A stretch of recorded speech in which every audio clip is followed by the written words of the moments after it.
Hola, ¿quieres saber qué es genética?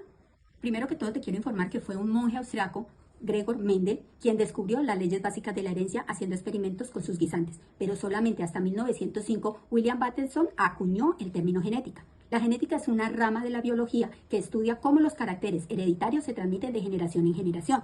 Los caracteres hereditarios son todos los rasgos que le transmiten los padres a sus hijos a través de la genética. Los genes son las unidades de información que emplean los organismos para transferir un carácter a la descendencia. Los genes contienen codificadas las instrucciones para sintetizar proteínas de un organismo. Las proteínas son las que finalmente darán lugar a todos los caracteres de un individuo. Cada individuo contiene dos pares de genes, uno que proviene del padre y otro que proviene de la madre. Pero ojo, que hay genes que son dominantes, que imponen siempre la información y son los que determinan cómo será el color de los ojos, el cabello, si serás alto o serás bajo.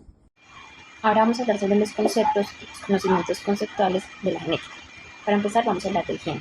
El gen es la unidad funcional fundamental de la herencia, ya que porta la información de una generación a la siguiente.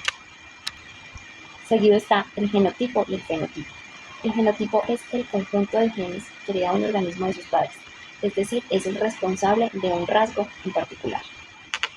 Y el fenotipo es la expresión o manifestación externa, es decir, lo observable, lo que podemos medir.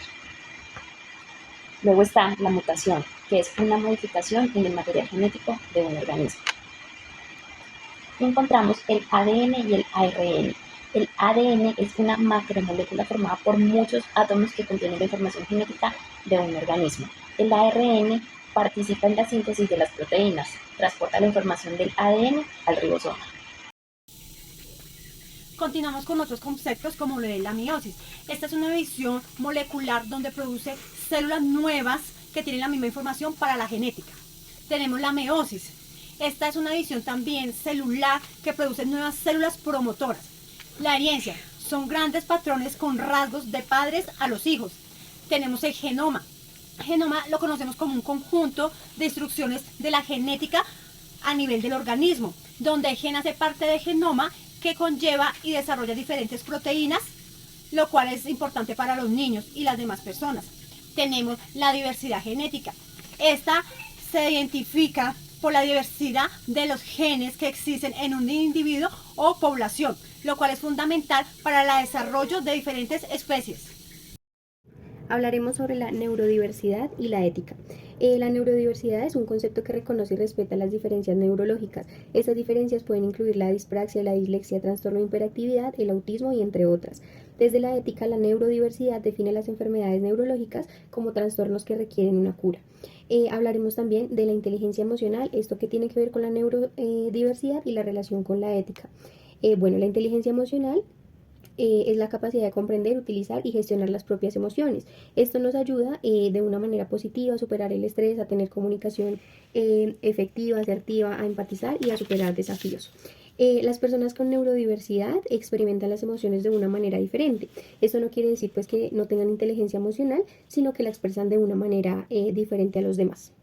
Ahora bien, de acuerdo a lo mencionado con antelación, logramos comprender e inferir que la neurodiversidad es la que se encarga de promover y celebrar esas diferencias naturales a nivel neurológico de las personas. Para comprenderlo un poco más a fondo, vámonos con un ejemplo. Juan, que es un niño de 8 años de edad, tiene trastorno de espectro autista. En este caso, se evidencian dos cosas. La primera es a lo que obedece el trastorno, que es la parte neurológica, pero no es correcto mencionar que el trastorno únicamente se da por esta parte neurológica, porque a nivel social y natural van a influir diferentes elementos, como lo son las relaciones familiares, el desarrollo de la dinámica familiar, el contexto donde se mueve Juan, la parte de la diferenciación en términos educativos, la diversidad en ese ámbito y en todos los que tenga contacto con diferentes individuos. Todo esto lo que va a hacer es influenciar. Entonces, este apartado de neurodiversidad está compuesto tanto por la parte neurológica y también por la parte natural del individuo. Pero ustedes se preguntarán, ¿esto qué tiene que ver con la ética? ¿Qué tiene que ver la neurodiversidad tanto con la ética y con el rol profesional?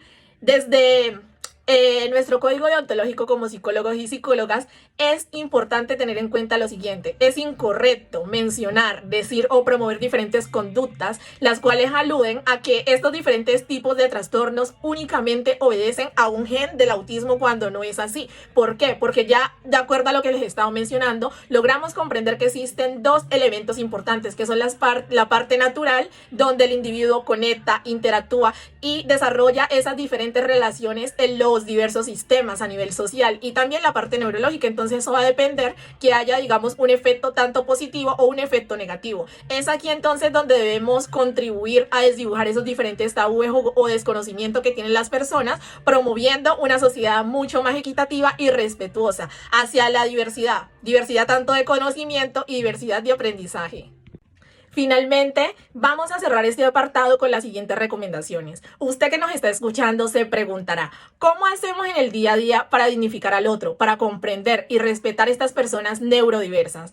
Como estudiantes de psicología y futuros psicólogos, ¿cómo hacemos para no caer en un error que a veces suele ser común en algunos profesionales, que es causar acciones con daños o, en su efecto, victimizar al otro cuando no debe ser así? Vamos a dar los siguientes ejemplos. En ámbitos educativos, podemos decir que un estudiante X tiene dislexia. En este caso, se comprende que por las diferentes particularidades, él no puede aprender al mismo ritmo o de la misma manera como lo hace un estudiante en condiciones diferentes o particulares. Entonces, aquí donde nosotros debemos brindar las herramientas o construir en su efecto las diferentes alternativas de solución, ¿ok?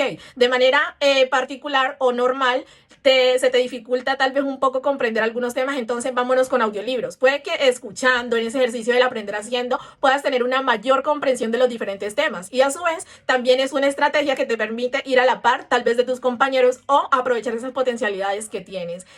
Algunas personas que tienen trastornos de déficit por atención suelen ser muy distraídas, pero a su vez también suelen ser muy creativas. Entonces, aprovechando esta creatividad, tienes unas ideas súper innovadoras. Entonces, ¿por qué no crear un emprendimiento?